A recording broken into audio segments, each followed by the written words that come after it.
kwe pepe no tene tolo do emite mi to kwe tene bai to ayiba wa de wa tonji mi me ko lo mi an to pe na ti pe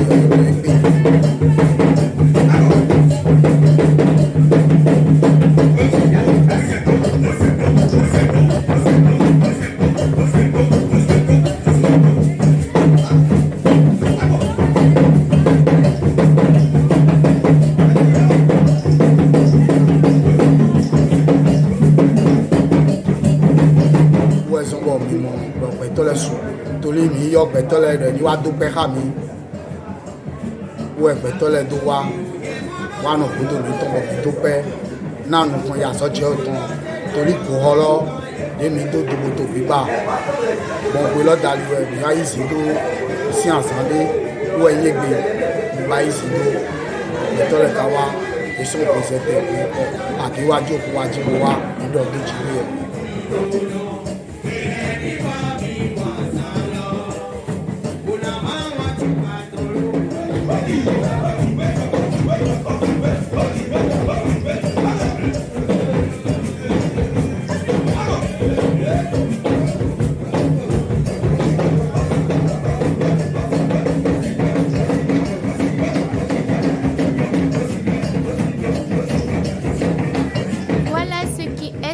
l'effervescence qui s'observe sur la paroisse Union chrétienne au Roi des Rois que dirige le vénérable suprême évangéliste Olijan Adansi. Paroisse située dans la sous-région Adaboumé-Calavi dans l'Atlantique au Bénin. Et c'était le dimanche 4 décembre dernier 2022 que ces fidèles, en connivence avec le comité d'organisation, ont célébré toute leur reconnaissance à Dieu pour avoir marché avec eux le long d'une année. Suivons les moments forts de ce culte d'action de grâce.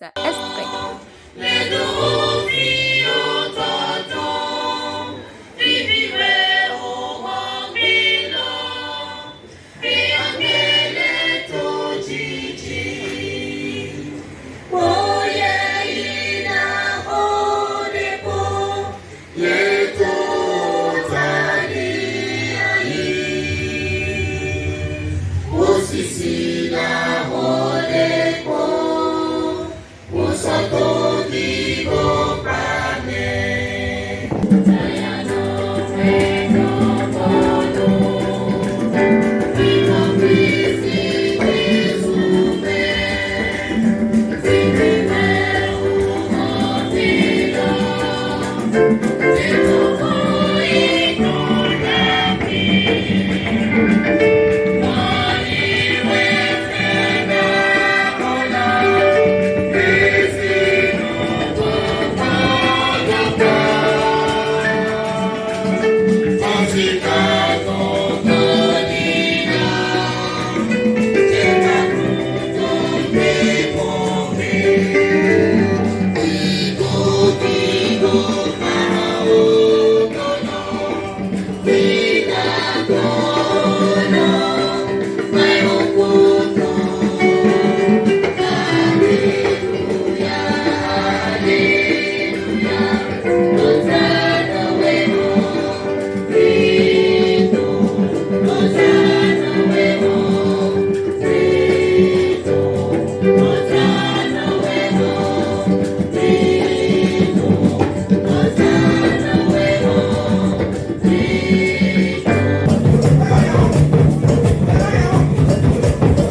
parole de Dieu étant une lampe sur nos chemins, n'est pas resté en marge de cette réjouissance en ce sens où le corps, se réjouissant des nourritures apprêtées pour la circonstance, toutes les âmes qui y sont présentes aussi puissent se conforter avec leur part de nourriture. Et c'est le vénérable suprême évangéliste Étienne Tindro qui a été responsabilisé pour le partage de cette nourriture spirituelle. Suivons un extrait de son prêche.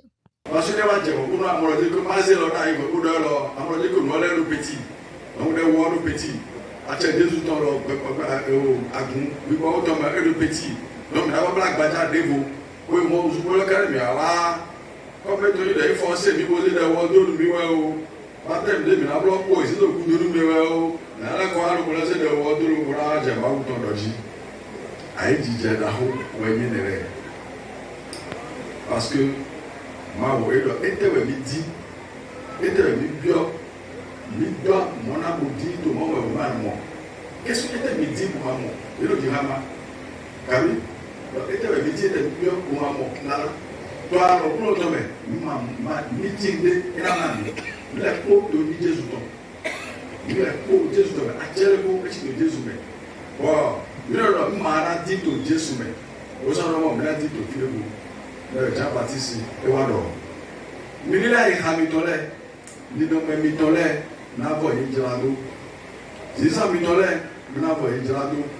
Et le papa Gomo, Merida de Simon, ou non de Simon, ou l'homme a remis bio, notre région de Païk, Dona, Milo Memo, Amoni Macedon, Assio, et Tito Attilo Grey. Catholique, il m'a donné. Agani voulu la là-haut, à son catholique. Les gens à la church, ils sont là, ils vont dire. Il m'a bien amené, quand j'ai écouté, il m'a bien amené, les catholiques m'a bien amené pour la church, ils n'ont pas ignoré. Et là, là, où les deux qui Saint-Chiba, là où dirait que nous sommes moyens, et nous disons que nous sommes moyens, et tel ou tel, nous sommes nous sommes les magasins 5 ans, ou nous sommes nous sommes nous sommes satanisés. Ah, nana pas eu tout le monde de toi il est. Ouais, et là les papas miton. Mais les pères miton. Papa a chauffé. Osia, on est Osia, Zoro, Nazan, Zoé. Osia, Zoro, le mener pour l'or. Et aussi c'est mon bon moyen. Je sais pas, on est dans l'automédie. Nous mettons dans des mains. À Zodjaou, dans des mains. À Mabuba, dans des mains. On ne peut pas dans des mains. Nous les peaux. Dona et demain. Kabi, Dona ma toi Dona mewe. On le comment toi Dona mewe. Avant ma toi Dona mewe. Ah, c'est là que ma toi Dona mewe. Nous mon mandé. Cette ébullition notée sur cette paroisse a motivé une équipe de la télévision en ligne, Amosele Voice, qui s'est dépêchée sur les lieux. Et quelques impressions vous sont recueillies, extraits. Je suis invitée dans le cadre de la célébration de la fête d'Action de grâce, paroisse Union chrétienne Roi des Rois. Ce jour où j'ai été invitée pour faire la prière de la deuxième personne dans le cadre de la prière des 3 personnes. Oh, les impressions, elles sont bonnes. Comme Roi des Rois, c'est le fait souvent, ils mettent les petits plats dans les grands pour satisfaire les invités. Donc, on a chanté, on a dansé, on a loué le Seigneur. On lui a présenté nos actions de grâce. Donc, ça a été une fête agréable, parfaite, et on rend grâce à Dieu. Je les remercie d'avoir pensé à ma petite personne. Parmi tant d'autres, on m'a demandé de prier, donc ma voix a été écoutée et je rends grâce à Dieu et je demande à ce que toutes les bénédictions soient et que le temple puisse être construit et pour que pour les fois à venir nous puissions célébrer de façon grandiose cette fête encore.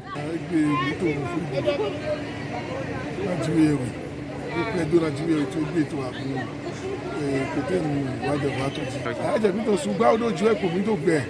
Moi, c'est église ton les coups de bien. Nous comptons les coups de bien. Pour nous mettre sur ce temps pour nous tout prendre devant Dieu. Eh, ah, j'ai mis ton esu mo fẹ́ jílẹ̀ mi máa kàn dọ̀ àyà jẹ mi tán fílà àyà jẹ lọ ehìn mi máa kàn dọ̀ òun mi tàn kú tán torí ètè òtù òun mi dùn àzán mi tó jẹ́ yọ káká bọ̀ àzán lọ pé bọ̀ jẹ́ lẹ́sẹ̀ dẹ̀ bọ̀ jíjẹ rẹ̀ mi náà dọ̀ ò jíjẹ ló gbẹ́tọ́ lẹ wa wẹ́yìn dàkó lọ wẹ́yìn dé kún kó mi náà mi bò pé àyà jẹ dàkó débi ọ̀gbẹ́sán mi tán mẹ́ ògbẹ́tọ́ dé ṣe wọn mi tán bò wá fi tó egbe lẹ ojú mi wà yìí tán lẹ tó bò wá tó egbe lẹ tó náà nọ yẹn náà yìí jẹ́ náà dóná yìí gbẹ́tọ́ lẹ tán ẹ̀ náà dóná gìgọ́ ẹ̀ tán mẹ dé pépé lè yà kó ẹ̀ tán wá kó dé mẹ alẹ́ susu wẹ̀mẹ̀ lọ́nà mọ̀ ẹ̀ náà yọ̀nà yìí gbẹ́tọ́ lẹ kó tán gìgọ́ gbẹ́tọ́ lẹ kó tán ẹ̀ náà yọ̀nà ẹ̀ náà apọ̀n kó tó wo mọ̀ gbẹ́tọ́ àyẹn lọ jẹ́ sí jọmi wẹ̀ wọ àgùnfì dé wá fi tó egbe wọ́n yà àgùnfì wá dẹ̀ wá tán títò tọ́kùn lọ́tàn lẹ̀ mẹ ìzé kpó mi kpó lẹ̀ jẹ́ náà dóná yìí ami mana hã to abika yi tɔn mɛ lifi ma kala hã to mɛ de si lifi ka mɛ aya jɛ na jɛ aya jɛ dzi dona na jɛ dona dzi gigo na jɛ gigo dzi.